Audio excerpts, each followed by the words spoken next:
musare munezerwa cyangwa mucarike mwebwe bayikunda mwese nimwuzure kweze mwebwe mwahora mwigandariye kugira ngo muze mwumve muhage muhozwe n'ibere ryayo musosegwe n'ubunaswa bwayo izina rya data n'irya mwana n'irya mutima mweranda nimuhorane umukama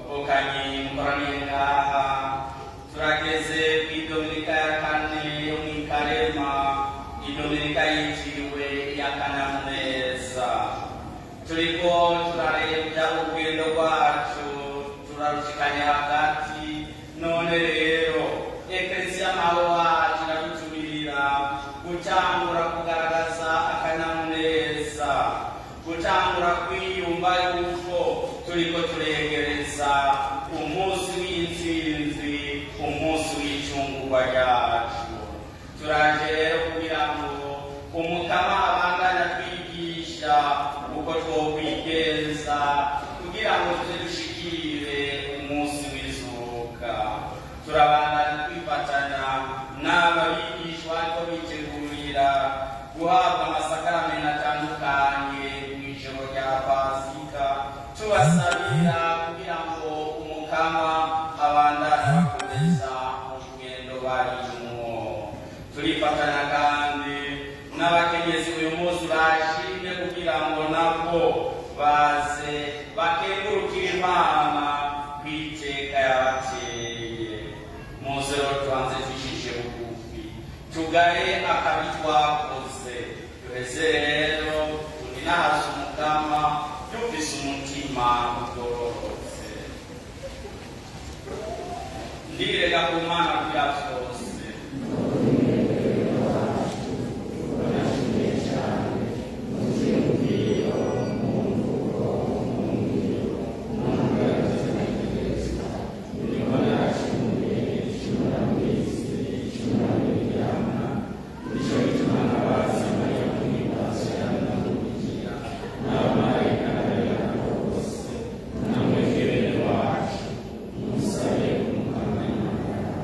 Imana rwira byose nitugirire ikigongwe maze nyamara kuturi ku bicumuro byacu iduhe ubuzima budahera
numfashe umuryango w'abakristu kwihutira iminsi mikuru yimirije kuza mu kugira ubuyoboke burambutse n'ukwemera gushitse. Tubigusashe Yesu Kristo umwana wawe akaba n'umukama wacu, we Mana musange ubuzima n'ingoma hamwe na mutima mweranda ubu no mu myaka yose.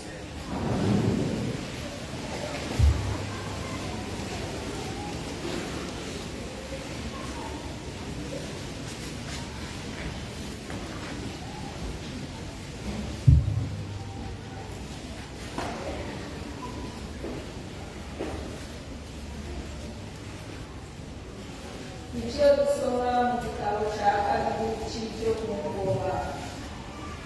Ku ngoma y'umwami Sedesiyasi, abakuru bose b'abasaserodoti be n'ishengero ry'abantu bagize ubwegito bwinshi, bakajya mu bizira byose by'ubuyobe bw'abapagani, bakanduza igisengero cya Yerusalemu umukama yari yigiriye cyeranga. Umukama Imana y'abasokuruza abatumako intumwa ziwe, akama azimburwa uko bukeye no kubatuma, kuko yatewe ikigongwe n'abantu biwe be n'ingoro yiwe.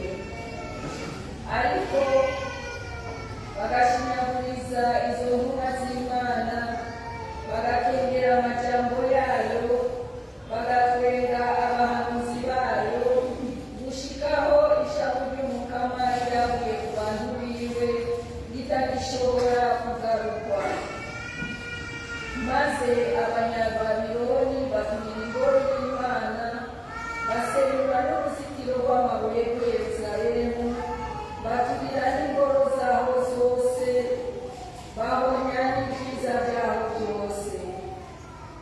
Abacitse bagakira inkota, umwami Nabukodonozori abajyana i Babuloni, abagira abaja biwe n'ab'abahungu biwe, gushika igihe abaperesi bashikiriye ingoma. Kwari ukugira ngo ijambo umukama yavugiye mu kanwa ka Yeremiya rishike. Igihugu cyose kizoba amatongo imyaka 70 yose, gushikaho kizoba cishuye amasabato yose ariho umuntu.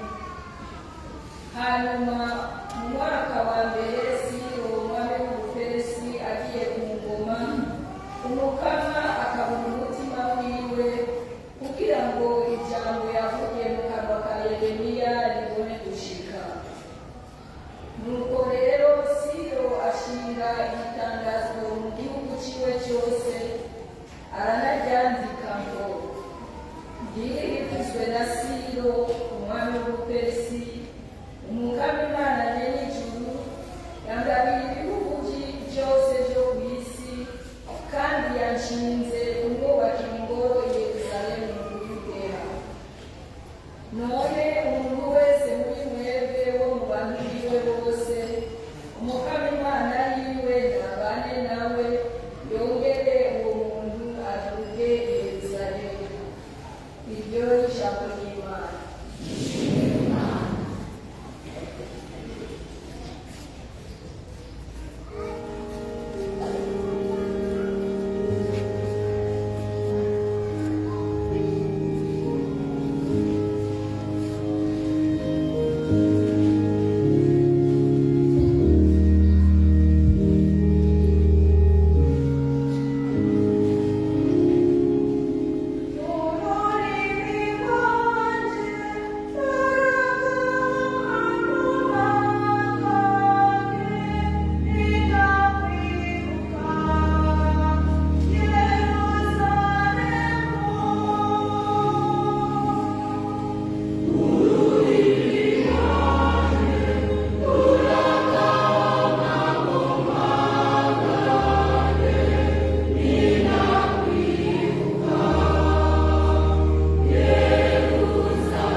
ibyo dusoma mu ibaruwa ubutumwa Pawulo yandikiye abanyefezi.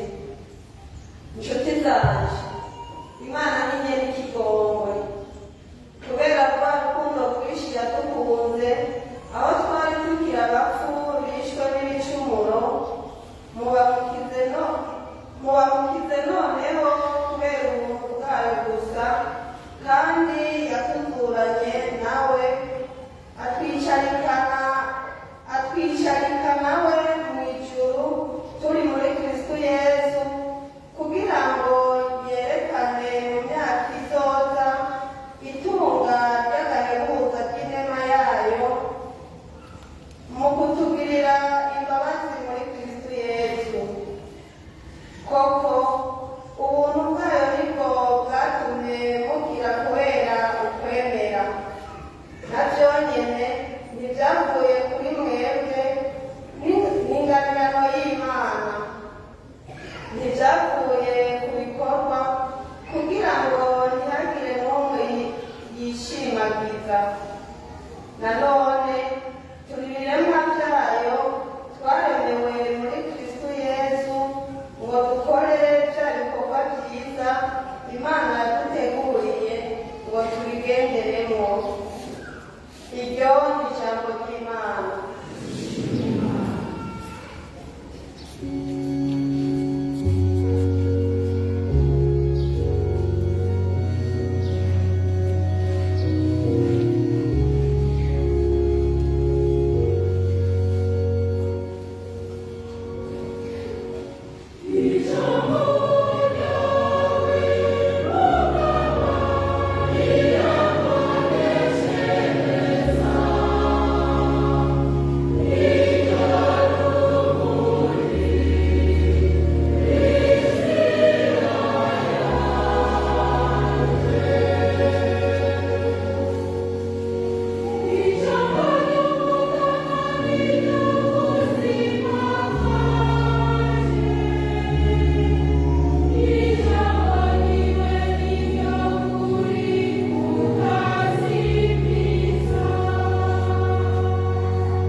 Urwo rubanza n'uru umuco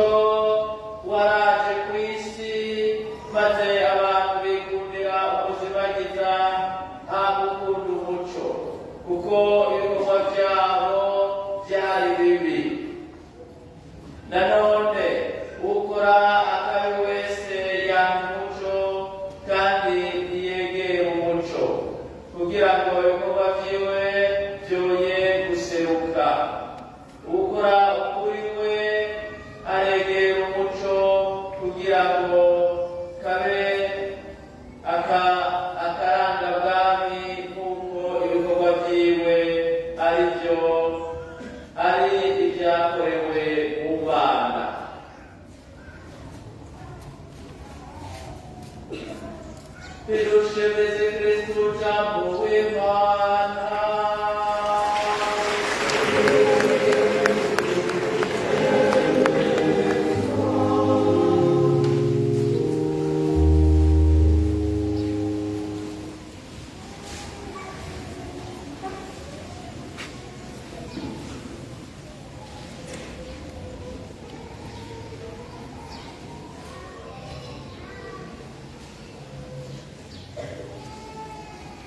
nk'uko Musa yamanitse inzoka mu gahinga, niko n'umwana w'umuntu abwirizwa kumanikwa, ngo umwemeye wese aronke ubuzima budahera.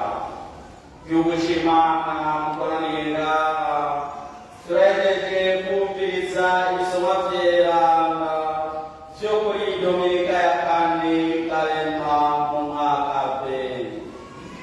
Dominika yitiriwe akanyamuneza, kuko duhamagariwe gutangura kwiyumvamo ko icungurwa ryacu ryegereje, wa munsi w'urukiza, aho Mukama wacu Yesu Kristu azotsinda urupfu, maze intsinzi yo ikaba iyacu.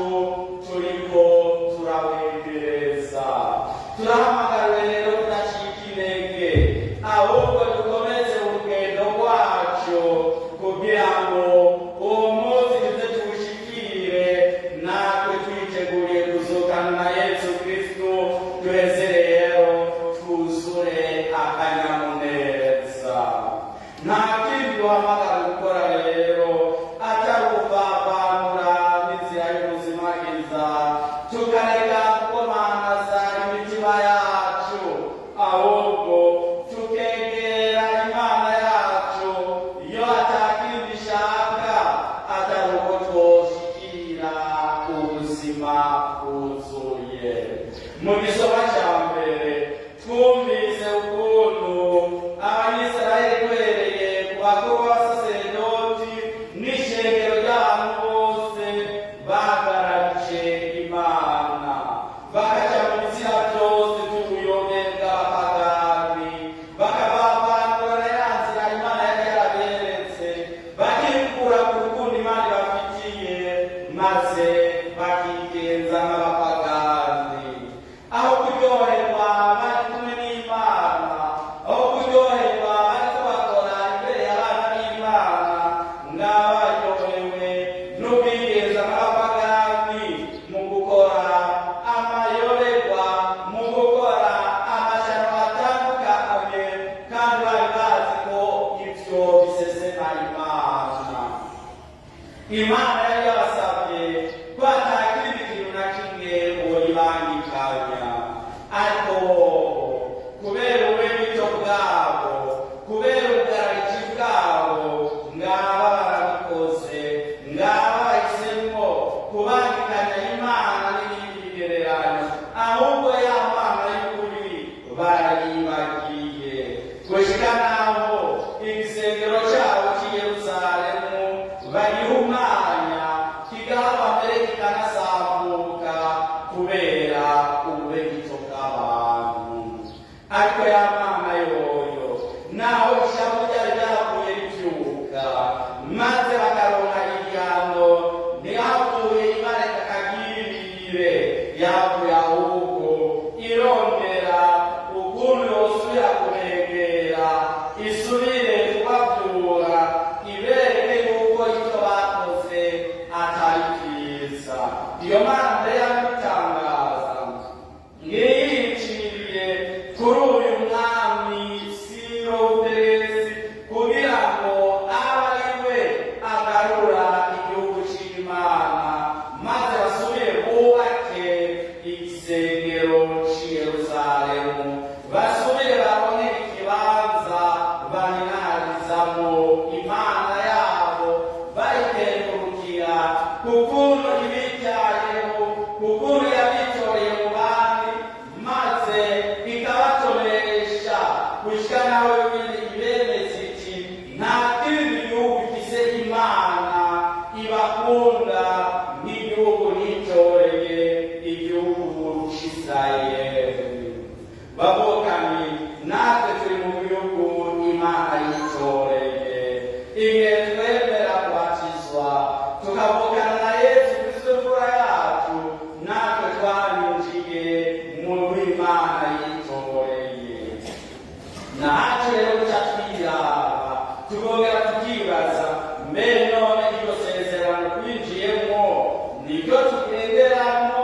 canke usanga twataye umurongo tukifatira iyindi nzira.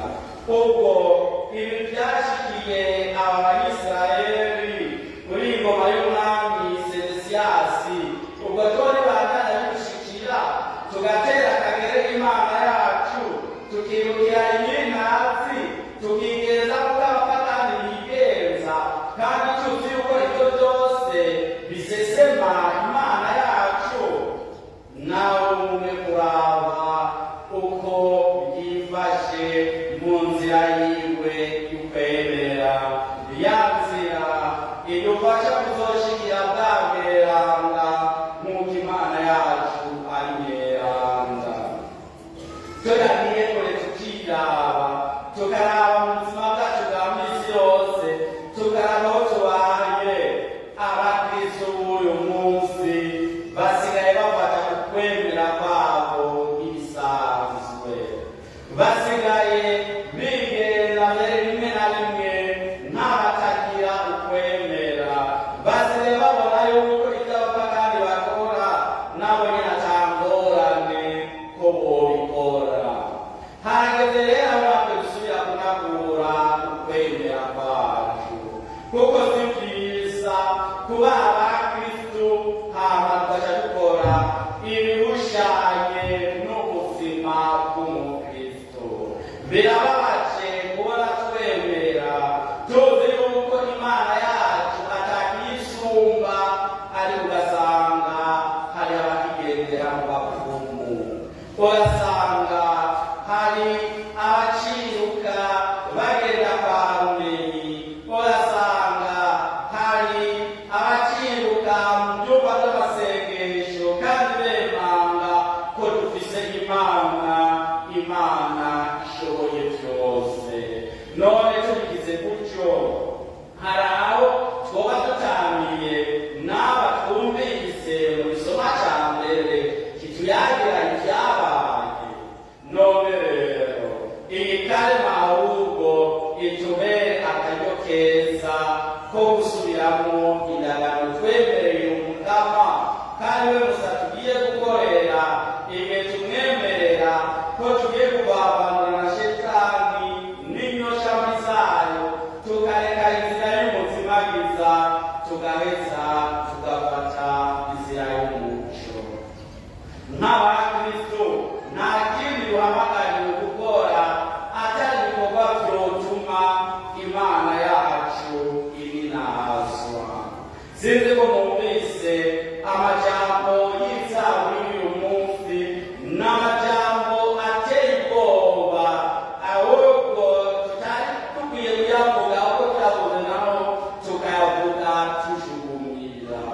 Icitabizo ngo ninaramuka ntakwibutse ururimi rwanje ruragaca ruhoma mu magage. Mbe hamwe Imana yobikora gutya, ubwo indimi zacu bizohoma mu magage, ni kangahe usanga twibagiye Imana yacu.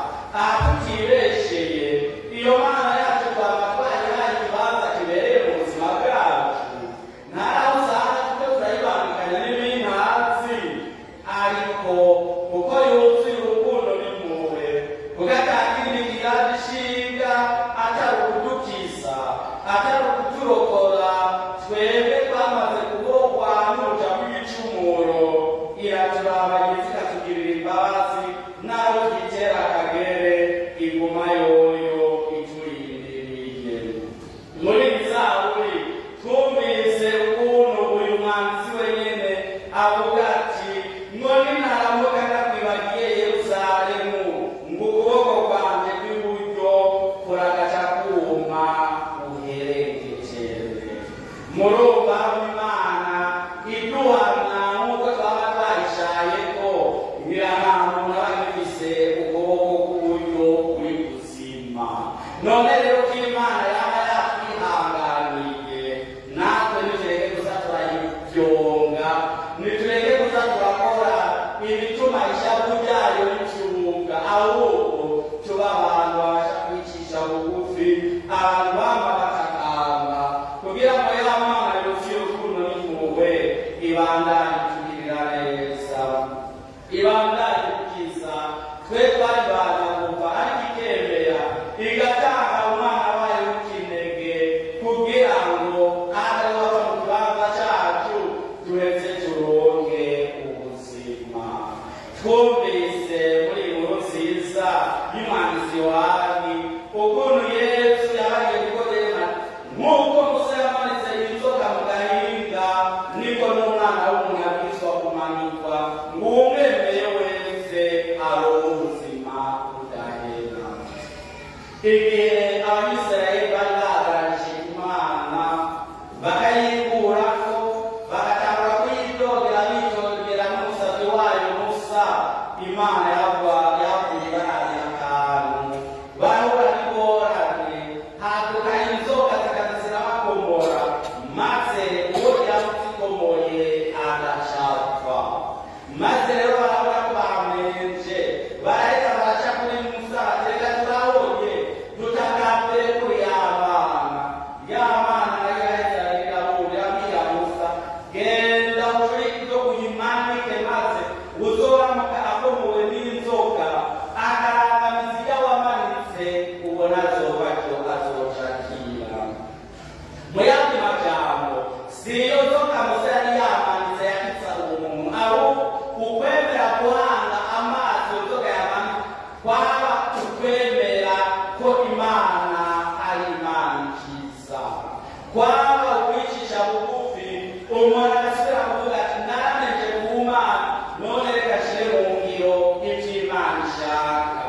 Kandi ababikora gutyo barahise rero bakaronka ubuzima. Natwe rero nta wundi duhamagara guhanga amaso atari Yesu Kristo, we Musa yemeye kumanikwa ku musaraba kubw'urukundo adufitiye kugira ngo aturonke ubuzima kandi ubuzima bwuzuye. Erega abavukanye nta wundi mukiza dufise atari Yesu Kristo, nta wundi duhamagara guhanga amaso. Nitumuhanga amaso aheze abandanya gucungura kuko yaravyemeye kandi ntazokwigera adohoka kw'ijambo ryiwe. Bavukanye mwe mwimirije kubatizwa mu ijoro rya Pasika, mwe mwimirije kuvukana na Yesu Kristo ubwa kabiri mwibanye batisimu mu mazi no muri mutima mweranda, nta wundi muhamagara uzohanga amaso atari Yesu Kristo, nta wundi muhamagara utwemera atari we Musa, kuko twumvise ko wenyine avuga ati Imana yamurungitse kugira ngo aducire urubanza rwe yamurungitse kugira ngo aturonke ubuzima. Uwemera Yesu Kristo kandi we mukiza abantu bose, uwo rero nta ntahe imukubita mu gahanga. Uko kwemera Yesu Kristo si ukubivuga ku majambo ahubwo no kuvyerekana mu nyifato ya buri munsi, mu bikorwa dukora, mu buzima bwacu, mu majambo tuvuga, niyo umuntu ahise akagaragaza ko by'ukuri twamaze guhitamo kandi duhitamo neza, duhitamo ubuzima mu guhitamo Yesu Kristo. None rero uwo muri mu guhitamo namwe mu buzima mubandanye musaba kugira ngo aba ari we nyene abandanya abakomeza. Mumaze iminsi muza muraza ngaho kugira ngo tubandanye tubasabira. Urugendo rwanyu ruriko murarurangiza, umunsi w'Imana azoba umunsi wanyu muzorangiza imihigo y'ucyororwa. None rero mukomere kw'ibanga, mubandanye mwiyumva neza yuko mutarushije inzira ahubwo mwatoye inzira nyayo, mu kwemera kuzovukana na Yesu Kristo, mu kwemera kuzosangira ubuzima nawe. None rero twese bavukanye tubandanye dushira mu gisabisha mu bavukanye bacu, tubasabira kugira ngo ibyo bazokwemera umunsi bazovugana na Yesu Kristo baze babidendere ubuzima bwabo. Ahubwo rero nuko kubasabira natwe turondere kwama tubereka akarorero keza, tubereka inzira irashe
murabe rero amajambo muvuga mbere n'amajambo yubaka cyane n'amajambo asambura.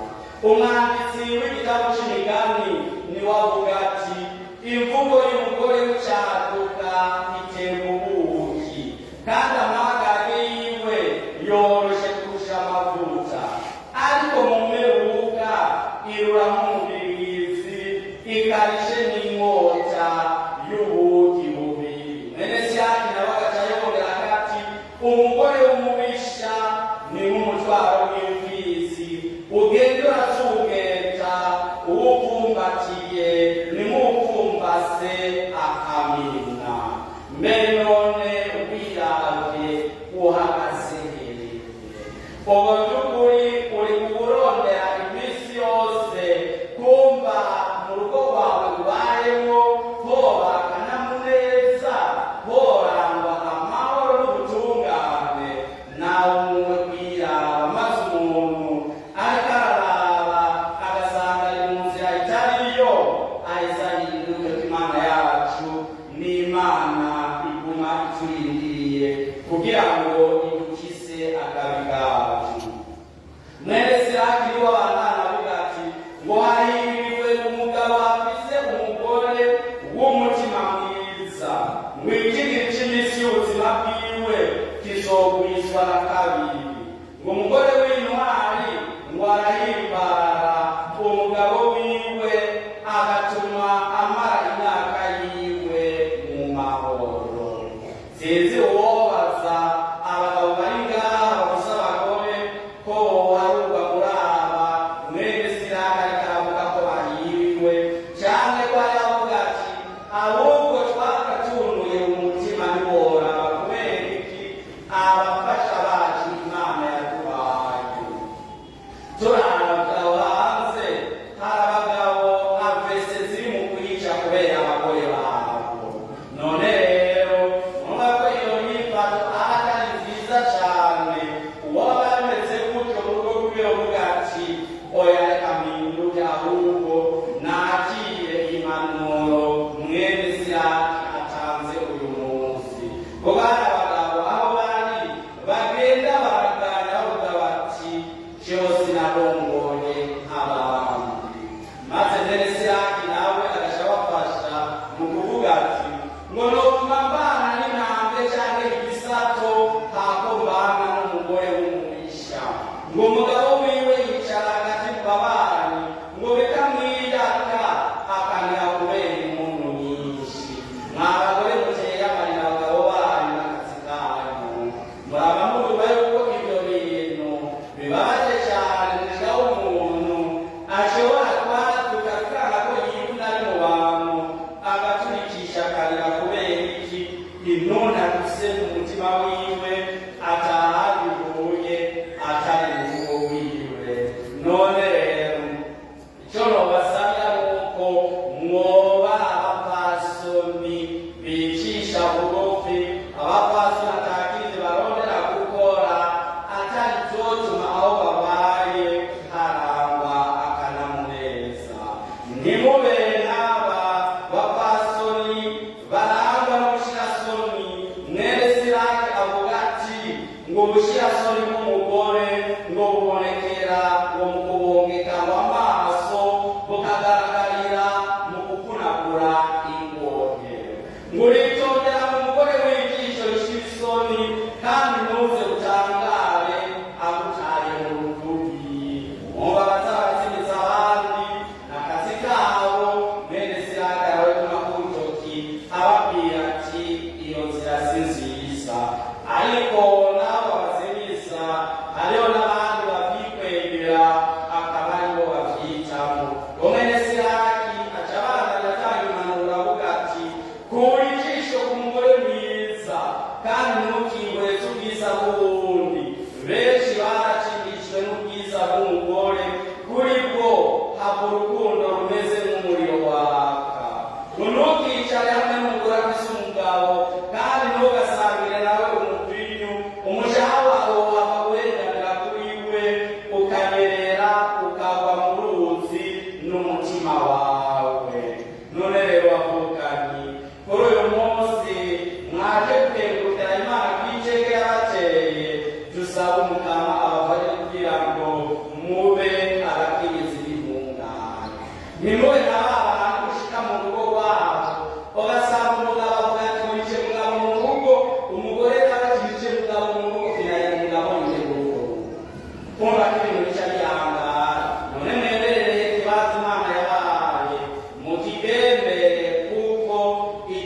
umugore washatse ngo ni Imana ishishaka iyo ari cyiza. None rero mwami murondera gushaka ivyotuma umuryango bari gutera imbere, ivyotuma igihugu cyacu gitera imbere. Imana arayisobanura ibahezagira, twibere mu ngo nziza, ya Mana yacu nayo ibandanye habwa icyubahiro mu myaka n'imyaka. Amen.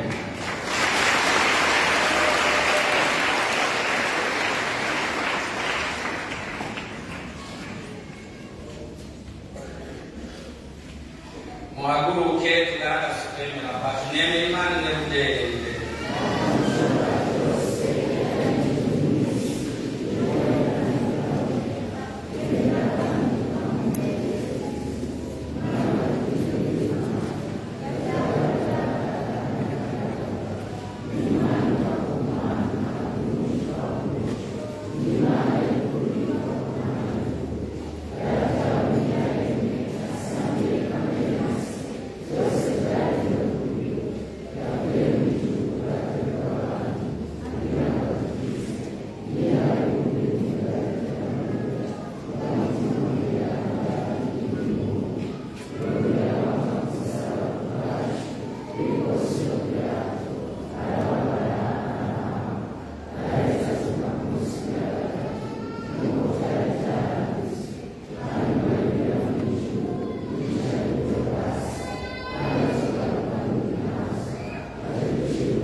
Igisabisho cyacu tubandanye tubasabira kugira ngo Imana ibandanye ibakomeza. Zidusabire abo batowe Imana yihamagariye kugira ngo ishishikare kubimenyesha, baheze baze bashingire inayo kuri biboneye kandi bumvise.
tubigusabye Yesu Kristo umukama wacu.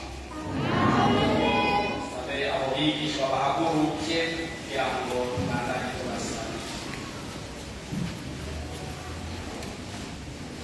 Mukama Mana, uyu muco utigera uzima ukaba n'umuremyi w'icitwa muco cose, kubwo urupfu n'inzoka rya Kristo wawe warashwiragije umwijima w'ikinyoma n'urwango, uraheza ukwiza mu muryango w'abakwemera umuco w'ukuri n'urukundo. Turagusabye rero kunda utabare abo witoreye, ubahamagarire kuba abana bawe, kugira ngo bashobore kuva mu mwijima no kuba mu mwakaka w'umuco, bamaze kugira ububasha bwose bw'ubuganza mu mwijima, nabo baze bagume ari abana b'umuco ubudahengeshanya. Tubigusabye Yesu Kristo umukama wacu.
igihe turiko turisonzesha ku mubiri uracubya ingeso mbi zacu ukatugaburira ubwenge ukongera ukaduhamagara n'impera kubwa Yesu Kristo umukama wacu. Yewe abamarayika bashemeza ubunazo bwawe, abafise ububasha bose bumwirije bakagusenga n'icyubahiro. Intego zose umwigire na serafini beranda bawubwira hamwe bakaguyanga tukahimbaza. None rero turakuzaza kure ko twifatanye nabo duhurire hamwe mu kukuninaza tukugaruka.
irukana bose bamudusezera isi bakiri iwawe bamenye umuco naso bwawe natwebwe twicakamiye twese tuze dusangire nawe ubuzima budahera twaba tunaza turi kumwe n'abariya n'ingazo yawe Imana neza kumwerana ikuziwe n'abacu n'abera basaje kwisa abatoni bawe tuyuzaniye Yesu Kristo umukama wacu kubwiwe amwe muri wenyene nuje biteka gusemwa Mana tamushobora byose hamwe na mutima mutagatifu ungere muri natwe mu myaka yose.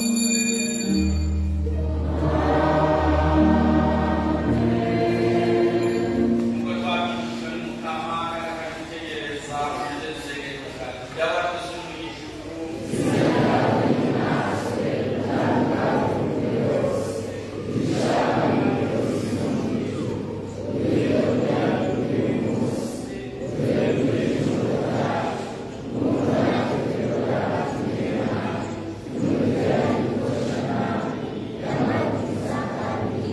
Mukama turakuzanira utubiza kakibozo tutabaza mwana n'isi turimo maze tugirire umuro wamutegera icumuro bamwe itekaniriza mu mahanga turi mu rwego rw'ijuru n'ibigeragezo n'umucunguzi wacu Yesu Kristo.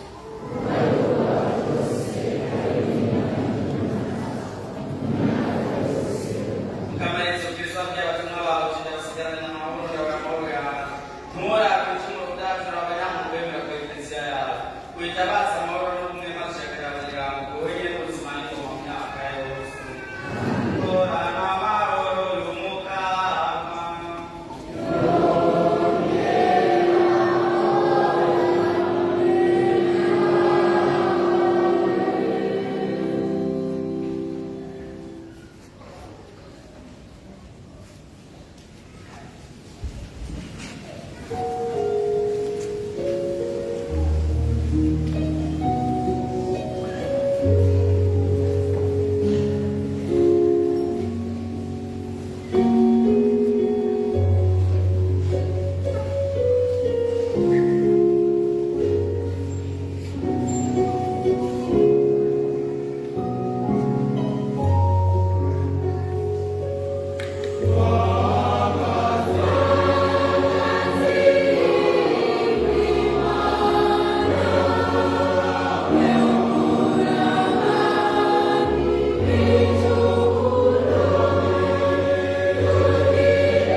twongere tugume tumukunda ukukuri turi gusaba Yesu Kristu umukama wacu.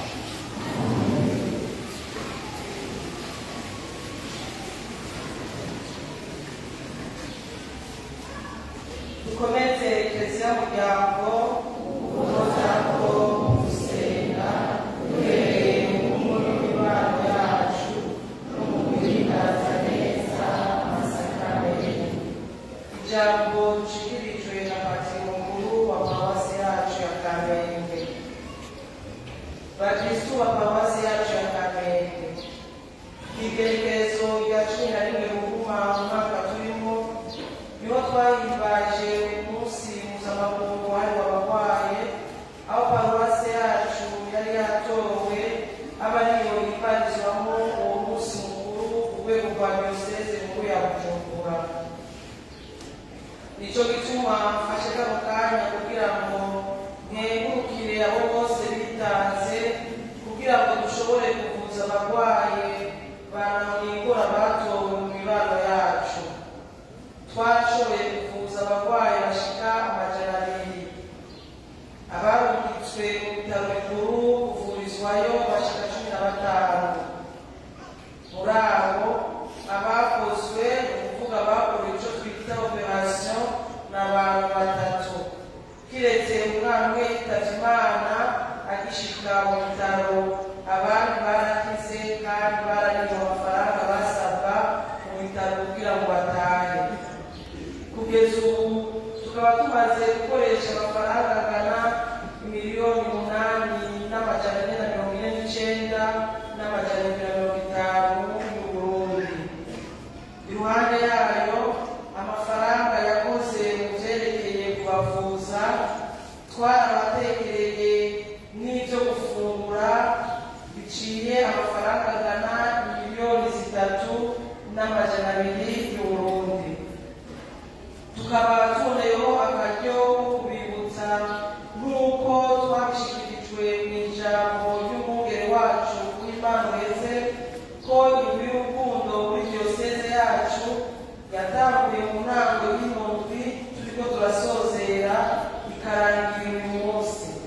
Twebwe muri Paruwasi yacu twashimye ko iyo ndwi izotangura ku igerekezo rya 18 Ntwarante umwaka turimo, ikazosozerwa ku igerekezo rya 24 Ntwarante umwaka turimo, umunsi mukuru w'ibisandasanda.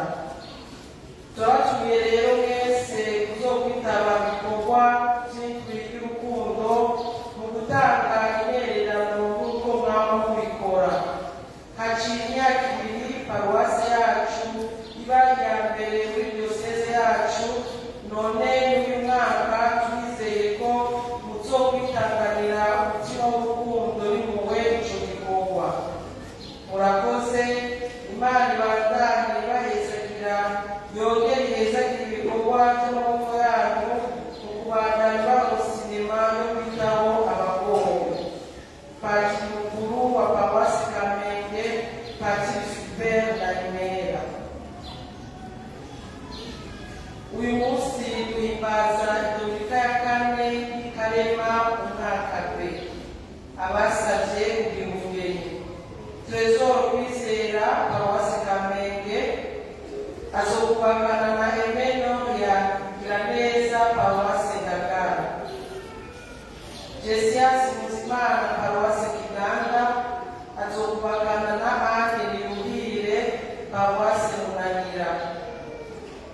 Raymond Chibere Paruwasi Kamenge azokubagana na Diane Irakoze Paruwasi Kamenge.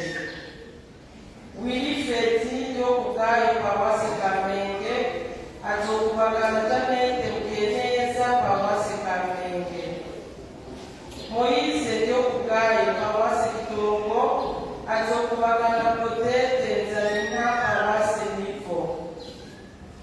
Dekesa Ntimana Paruwasi Rushuri azokubagana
ishure rya Muyaga.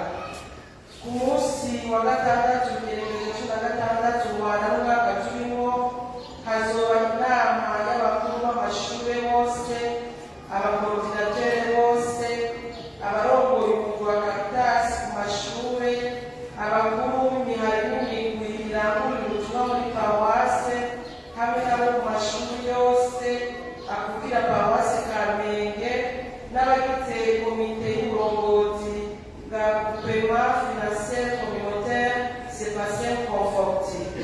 Iyo nama izobera mu kigo cya paruwase mu nyubakwa ibihumbi ijana igihe cy'isaha zitatu zo mu gitondo.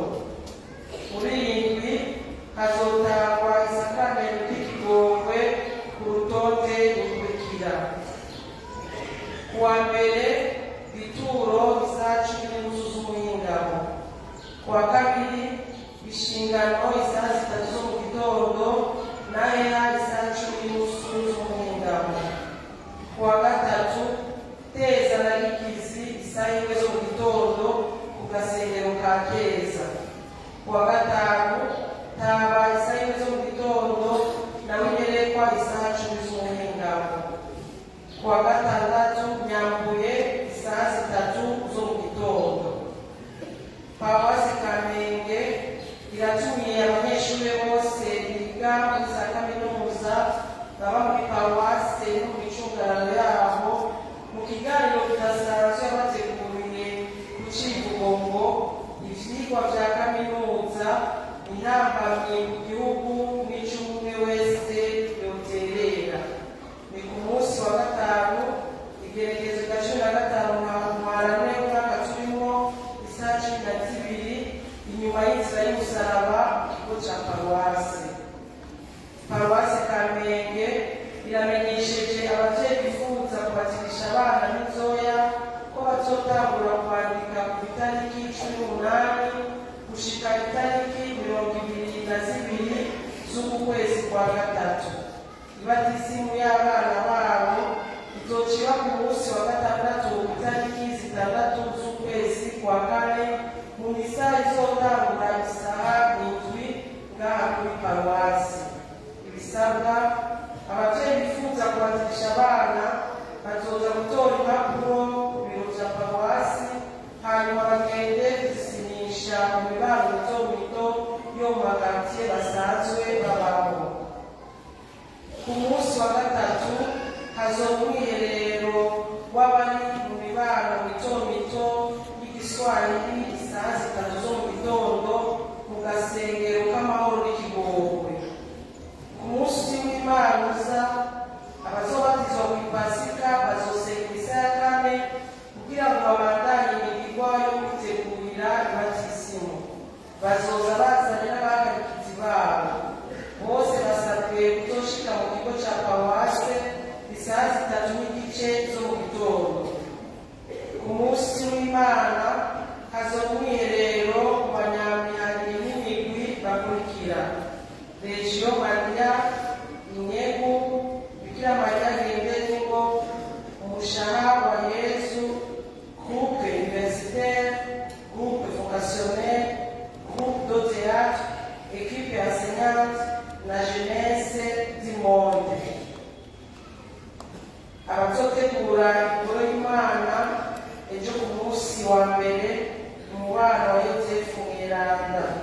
Ku munsi wa gatatu niko hasi Bido Maria Conforti. Abaguruke twakimweza Imana.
Miranda,